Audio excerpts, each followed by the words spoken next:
할렐루야, 아멘. 감사합니다. 우리 귀한 만남 허락하신 우리 하나님께 감사와 찬송을 올려드립니다. 우리 하나님께서 예비하신 은혜가 오늘 저와 여러분들에게 있기를 주님의 이름으로 축원합니다. 화산교회는 저에게 있어서 제2의 고향 같은 그런 교회입니다. 어떤 의미냐면 제가 12년 전에 처음 캄보디아를 갔습니다. 2년간 열심히 언어 공부를 하고 어느 마을에 처음 교회를 개척했습니다. 개척하고 나니까요, 아무것도 없습니다. 누가 어디서 찾아와주고 도와주는 것도 없었는데 10년 전에 우리 화산교회에서 처음 제가 사역하는 교회에 단기 선교를 와 주셨습니다. 그래서 제 선교 사역에 있어서 제일 첫 번째 우리 단기 선교 제일 첫 번째 교회는 화산교회입니다. 그런 의미에서 저는 이 자리에 서 있는 것이 참 감사하고 참 기쁘고 그렇습니다. 우리 성도님들 한 분 한 분 진심으로 감사를 드립니다. 할렐루야, 아멘. 제가 여기 서서 우리 앞에 우리 앉아 계신 우리 성도님들 뵈니까요, 참 감사하고 참 좋은데요. 우리 정말로 우리 수원에서 제일 멋지고 또 예쁘신 분들만 다 모아 놓으신 것 같아요. 어쩜 이렇게 멋지신지. 우리 찬양하시는 우리 박기용 집사님부터 시작해서 우리 예진자매, 그리고 우리 신동인 집사님, 또 이현미 권사님, 이명성 권사님, 남궁운숙 집사님까지 많은 분들이 뜨겁게 찬양하는 모습 보니까요, 제 마음이 정말 벅차고 감격스럽고 너무나도 좋습니다. 우리 하나님께서 주시는 은혜가 오늘 이 자리 가운데 가득 넘쳐나기를 소망합니다. 할렐루야, 아멘. 제가 캄보디아에서 왔으니까요, 우리 캄보디아 말로 인사 한번 해보면 어떨까 싶습니다. 우리 가슴에 손을 한번 모으고요, 자, 저를 따라서 인사합시다. 줍립수어. 네, 옆에 있는 분하고 한번 인사할까요? 줍립수어. 네, 감사합니다. 네, 제가 이 줍립수어 라는 이 인사가 어떻게 유래되었는가 좀 찾아보니까요, 원래 이 손이 캄보디아 사람들 절에 갈 때 연꽃을 하나씩 들고 가는데, 여러분 연꽃 모양이 이렇게 봉우리가 있잖아요. 이 모양을 따서 이렇게 인사를 하기 시작했다는 겁니다. 그래서 사실은 불교에서 부처에게 예배하러 갈 때 연꽃을 가지고 가는데, 아마도 이런 예배 행위가 문화로 내려앉아서 이렇게 인사로 바뀌었다고 합니다. 물론 이 불교식이지만 저는 이게 기도손이다 이렇게 생각을 합니다. 그래서 제가 줍립수어 인사할 때마다 내가 당신을 위해서 기도하겠습니다, 이런 마음을 가지고 인사를 합니다. 우리 한 번만 더 인사할까요? 우리 기도한다는 마음으로 우리 줍립수어 인사하겠습니다. 줍립수어. 자, 한 번 더 따라합니다. 내가 당신을 위해 기도하겠습니다. 내가 당신을 위해 기도하겠습니다. 네, 감사합니다. 이번에 특별히 우리 캄보디아 올리브 교회 8명의 청년들이 한국에 처음 방문을 했습니다. 여러분, 우리 특송하는 모습들 보니까요, 여러분 어떠세요? 이 친구들 키가 왜 이리 작아? 이렇게 생각하시는 분들도 계실 겁니다. 보통 보면요, 우리 한국으로 치면 한 중학생, 초등학교 고학년 정도 되는 키와 또 몸무게를 가졌어요. 제가 가만히 보니까요, 캄보디아가 워낙 못 살다 보니까 어릴 때 잘 먹지를 못했어요. 먹지를 못하다 보니까 발육이 조금 이렇게 느려져서 키가 작고 또 체격이 왜소합니다. 그래서 참 인간적인 눈으로 볼 때는 좀 안쓰러워 보이는데요, 제가 기도하다가 하나님의 마음을 가지고 하나님의 관점으로 이 친구들을 바라보니까요, 이 친구들이나 저나 또 우리 성도님들이나 다 똑같은 사람이라는 거죠. 어떤 사람이냐면요, 하나님의 은혜가 필요한 사람이라는 겁니다. 여러분, 이 지구상에 수많은 사람들이 있습니다. 여러분, 하나님의 눈으로 보면요, 이 친구들이나 저희나 다 똑같아요. 별로 차이가 없어요. 구분이 안 돼요. 쌍꺼풀이 있고 없고, 키가 좀 크고 작고, 얼굴이 조금 까맣고 하얗고, 이 차이지.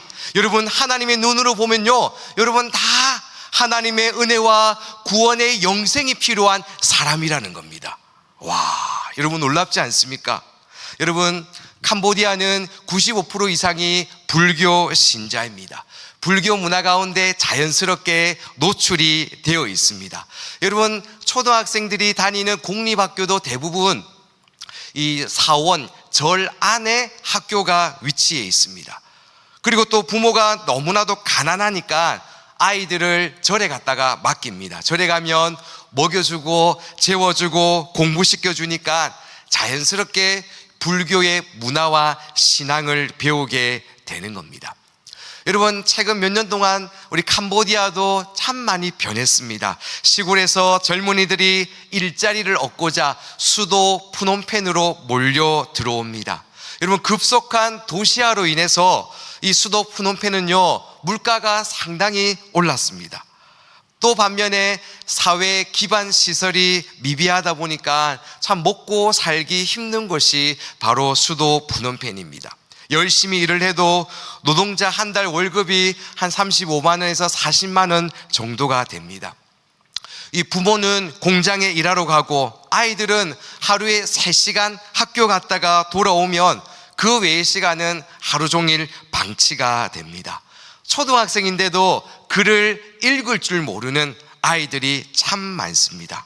제가 올리브 선교센터를 개척해서 사역을 시작하면서 어떻게 하면 이 아이들을 좀 도와줄 수 있을까 고민하다가 영어 방과후 학교를 시작하게 되었습니다. 가난과 상처로 얼룩진 이들의 마음에 어떻게 하면 예수님이라고 하는 옷을 덧입혀서 아름답고 복된 인생이 되게 할까? 주일에는 신앙교육, 또 평일에는 영어 교육을 통해서 인생의 길을 열어주고 안내해주는 그런 일을 하게 되었습니다.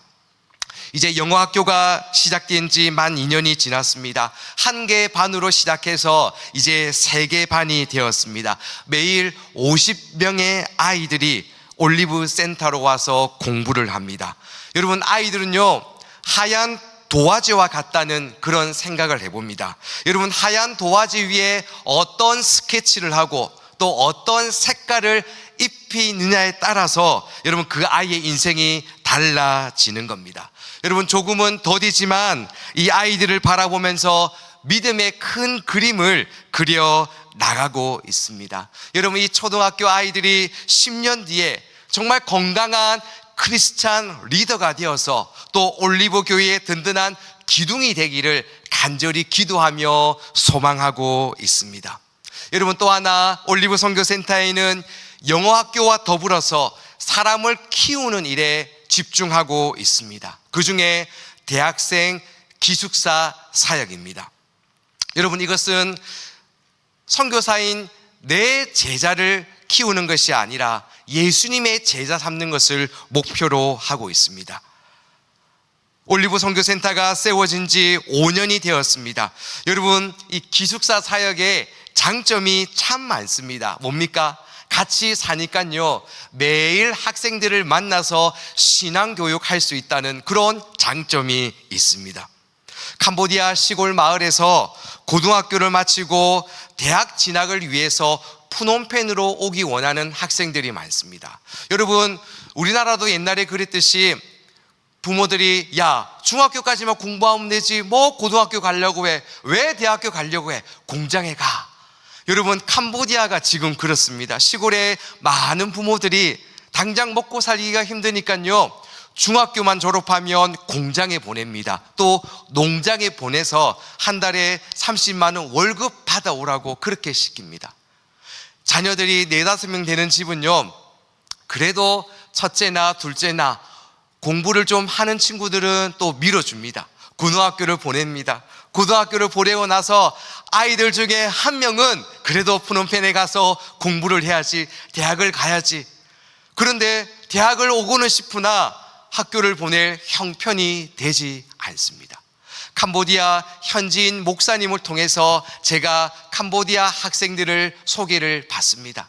이 학생들을 제가 푸놈펜의 올리브 선교센터에 받아서 이 학생들을 위해서 기도하며 또 신앙교육을 하며 이 학생들이 공부할 수 있도록 지원을 해주고 있습니다.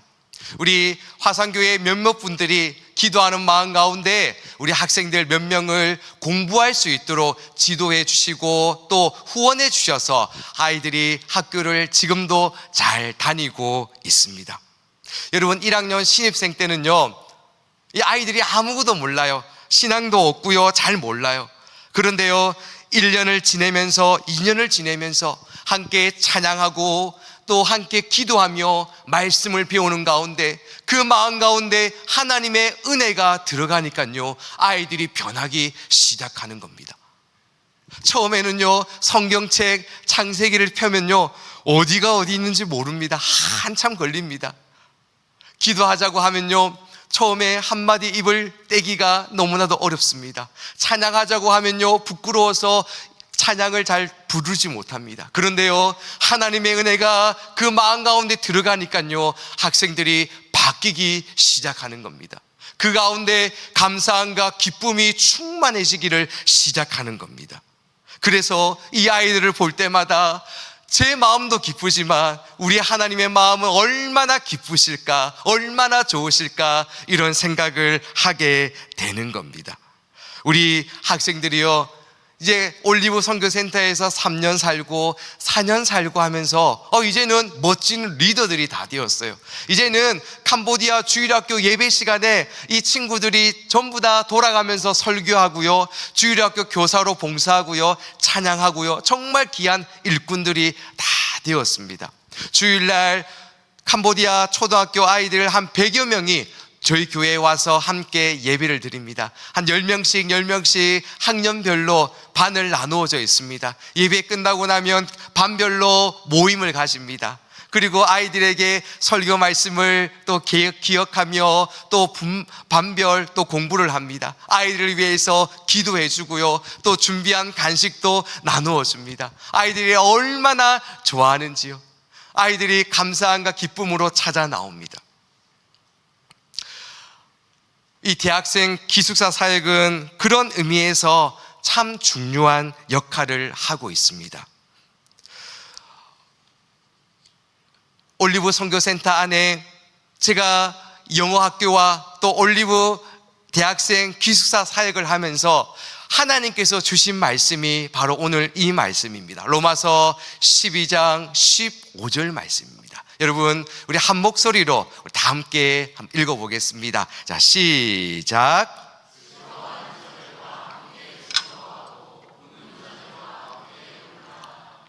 아멘. 감사합니다. 즐거워하는 자들과 함께 즐거워하고 우는 자들과 함께 울라. 아멘. 여러분,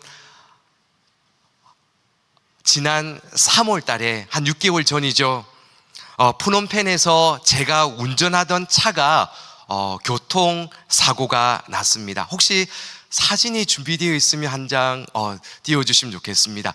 지금 차가 뒤집어져 있죠? 네.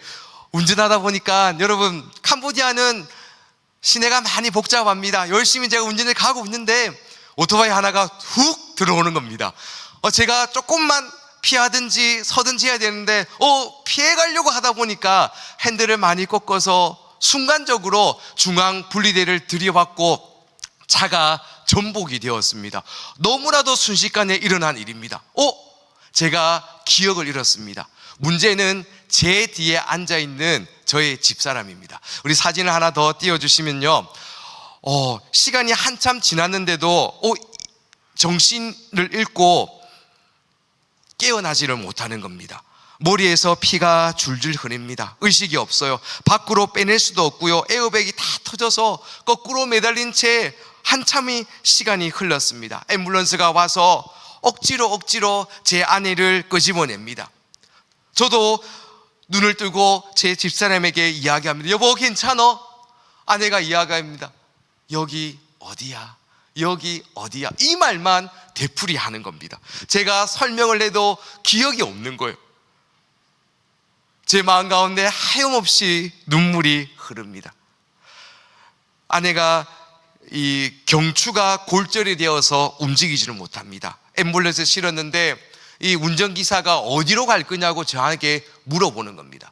여러분, 캄보디아는 의료시설이 되게 열악합니다. 저한테 어느 병원에 갈 거냐고 물어보는 겁니다. 그래서 제가 그래도 한국 의사 선생님이 계시는 성교 병원으로 가는 게 좀 좋겠다 싶어서 말이 통하니까 그쪽으로 가자고 이야기합니다. 그런데 거기 도착해서 의사 선생님이 이야기를 합니다. 뇌출혈도 있고 경추 골절도 있고 지금 당장 손을 쓸 수가 없다고 더 큰 병원, 여기 일본계 병원이 있으니까 그쪽으로 가라고 안내를 해주는 겁니다.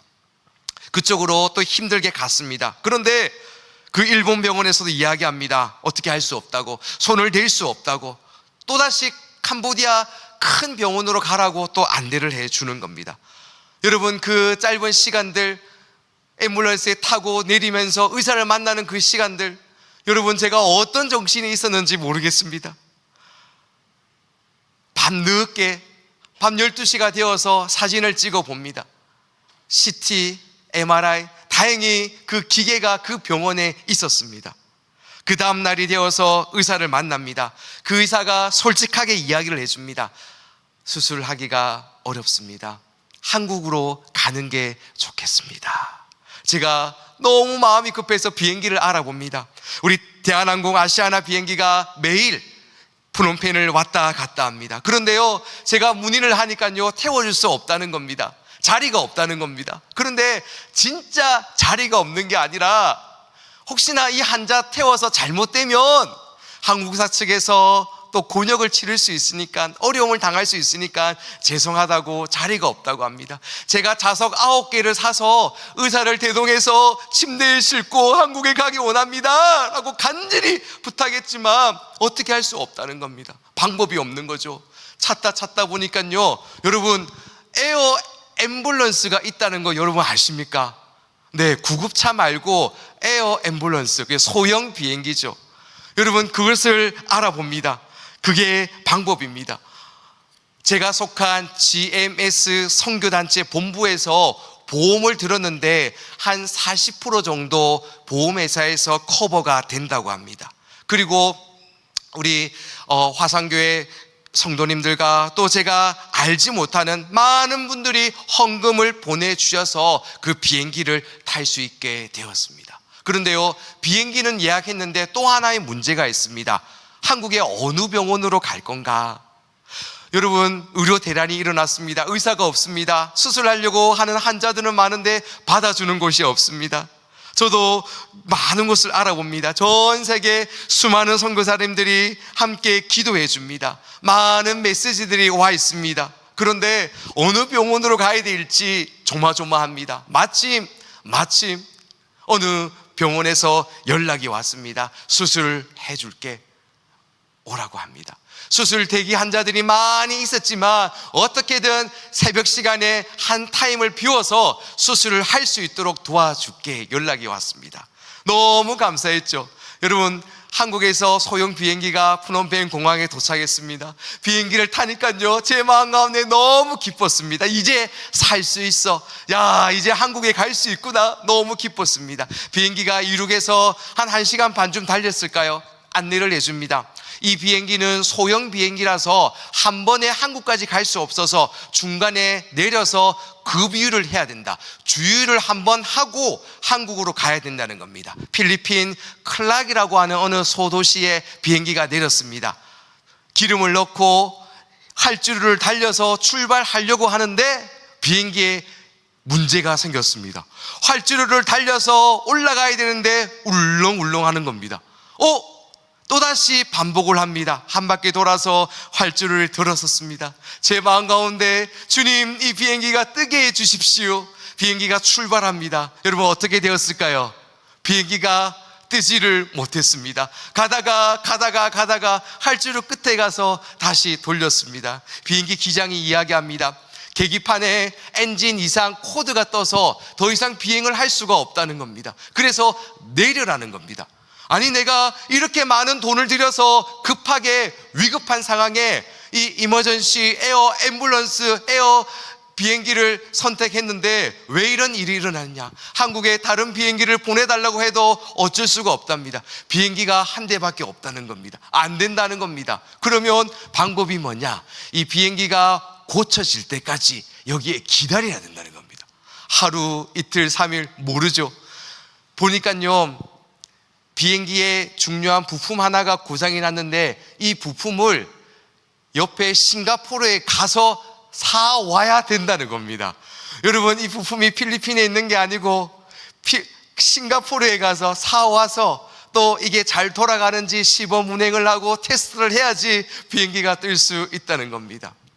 여러분, 공항에서 하루 종일 기다릴 수 없어서 또다시 구급차를 타고 필리핀 병원으로 찾아갑니다.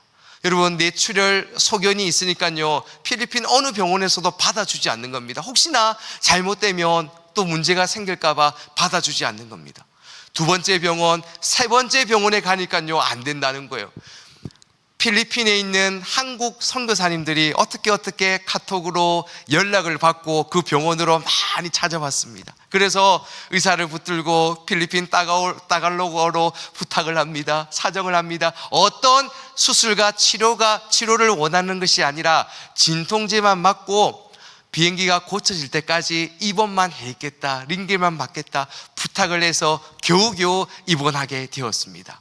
여러분, 그날 밤에 선교사님들이 모두 돌아가고 저하고 제 앞에 있는 제 아내의 모습을 바라보며 여러분 제가 그제서야 진짜 회개가 나오기 시작했습니다. 여러분, 교통사고가 처음 나고 병원을 찾아다닐 때는 정신이 없었고요, 에어 앰뷸런스를 타고 한국 갈 때는 기쁨과 감사가 넘쳤는데요, 여러분, 이게 좌절되고 나니까요, 아무도 없는, 이름도 모르는 그 시골 필리핀 어느 병원에 갇혀서 아내의 손을 붙들고 찬양이 나오는데요. 하나님의 은혜로 있을 데 없는, 여러분, 1절 찬양 한 절 부르는데 눈물이 나와서 10분이 걸렸습니다. 또다시 찬양을 부르며 아내의 손을 잡고 기도합니다. 여러분, 기도하는데요, 그동안 제가 살아왔던 12년간의 캄보디아 선교의 시간들이 영화 필름처럼 돌아가기 시작하는 겁니다. 그동안 내가 얼마나 잘못하며 얼마나 교만하며 살았는지 그 시간 통해 깨닫게 되었다는 겁니다. 여러분, 제가요, 사실 욕심이 좀 많아요. 우리 김일환 목사님과 우리 신학대학원 3년을 같이 다녔는데요, 저는 좀 애살이 많아요. 그러니까 열심히 하고 싶은 그런 게 많아요. 우리 김일환 목사님은 좀 똑똑했어요. 시험 기간에도 그냥 책 한번 읽어보고 다음날 가서 시험 딱 쳐요. 그런데 저는 밤늦게까지 달달달달 외우면서 조마조마하면서 성적 잘 받으려고 어떻게 하든지 하는 그런 성과 위주의 그런 욕심 많은 사람이었어요. 여러분, 저 같은 사람이 선교지 나가니까요, 어떻겠어요? 여러분, 수많은 사람들을 전도해서 회심시켜서 하나님 앞에 열매를 보여드리고 싶은 그 열정과 열망, 성과와 성취, 그 마음이 가득했던 거예요. 그래서 10년 뒤에 한국에 나와서 여러분, 제가 이렇게 많은 사람들을 주님 앞으로 인도했습니다 라면서 어깨에 힘을 주면서 교만했던 그 모습들이 제 가운데 있었다는 겁니다.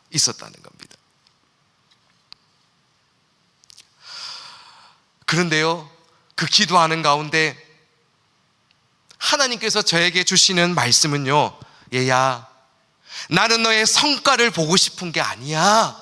나는 너의 삶에 관심이 있어. 너의 삶에 관심이 있어. 그리스도인으로 살아가 주려. 빛된 그리스도인으로. 선교는 내가 하는데 너는 너의 일을 하면 된다. 내가 빛된 그리스도인이 되면 내 주위의 사람들이 자연스럽게 변하게 되는 겁니다. 저를 통해서 제 가까이 있는 사람들이 예수님을 알게 되고 변화하게 되는 거죠. 내가 알려고 하니까, 내가 성과를 내려고 하니까, 내가 주님 앞에 자랑하려고 하니까 그 모든 것 내려놓게 하시고 모든 것 포기하게 하시고. 여러분, 저는요, 저희 아내가 필리핀 병실에 누워있을 때, 여보 정말 나 이러다가 죽는 거 아니야? 제 가슴이 철렁하는 겁니다. 주님, 왜 나를 이곳에 보내셨습니까? 주님, 왜 나에게 이런 어려움을 주십니까?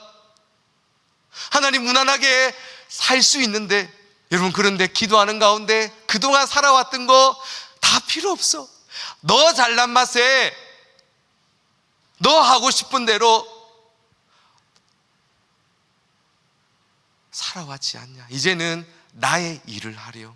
내려놓고 빛된 그리스도인으로 살아가렴. 주님께서 저 가운데 그 말씀을 주셨습니다. 여러분, 제가 교통사고 이후에 생각이 많이 달라졌습니다. 여러분, 이제는요, 마음에 좀 여유가 생겼습니다.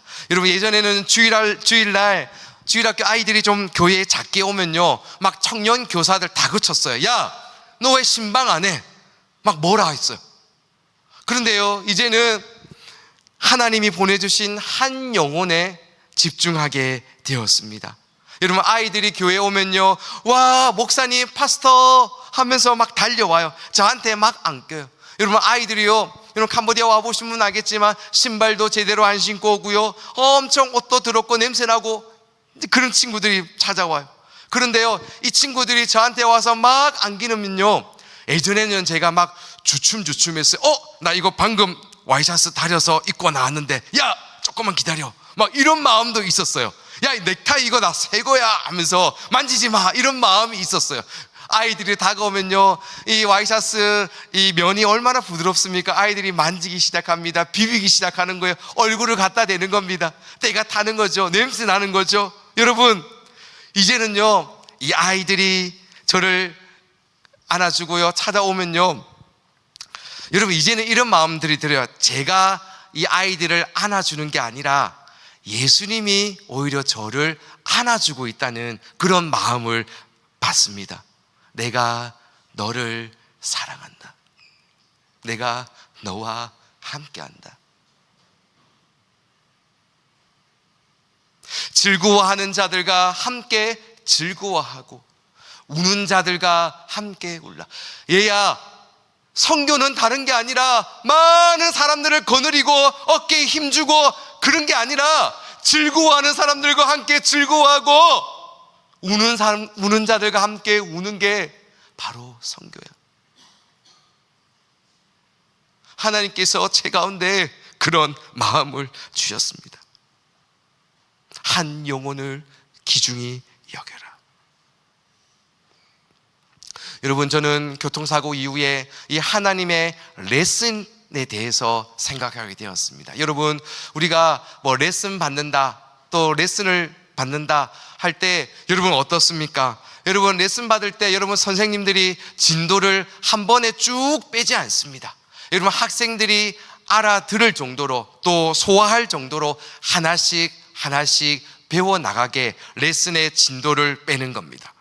여러분, 마찬가지입니다. 제가 캄보디아에 10년 넘게 살다 보니까요, 하나님은 한 번에 모든 것을 다 주지 않습니다. 하나님의 때에 하나님의 방법으로 하나씩 주시는 겁니다.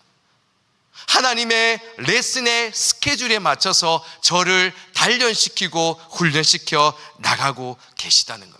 여러분, 제가 기도하면요, 병이 낫고 기적이 일어나고 사람들이 몰려오고 여러분 막 부흥이 일어나면 좋겠는데, 여러분, 하나님은 그렇게 하지 않으신다는 겁니다. 여러분, 새신자 한 명 툭 보내주시고 그 사람을 위해서 기도하게 만드신다는 겁니다.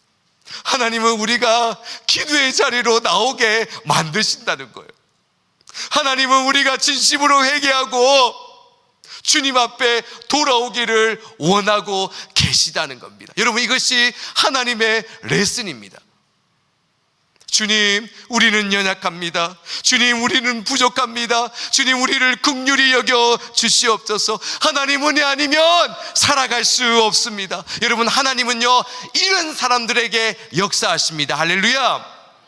하나님은요 이런 사람들에게 은혜를 주십니다. 할렐루야. 아멘.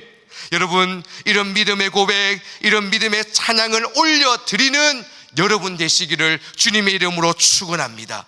여러분 인생의 빈잔을 높이 들 때마다 그 잔을 가득 채우시는 하나님의 놀라운 은혜와 역사가 있기를 주님의 이름으로 축원합니다. 할렐루야. 아멘. 말씀을 정리합니다. 여러분, 우리는 모두 다 똑같은 사람입니다. 캄보디아 사람이나 우리 대한민국 사람이나 똑같습니다. 여러분, 간혹 선교에 대해서 이야기할 때 우리 대한민국이 잘 살고 한국교회가 부흥해서 선교하고 가난한 사람들을 도와준다고 말합니다. 그러나 여러분, 이것은 진정한 선교가 아닙니다. 여러분, 선교는 부자가 거지를 도와주는 것이 아니라 거지가 같은 거지에게 먹을 것이 있는 것을 알려주는 겁니다.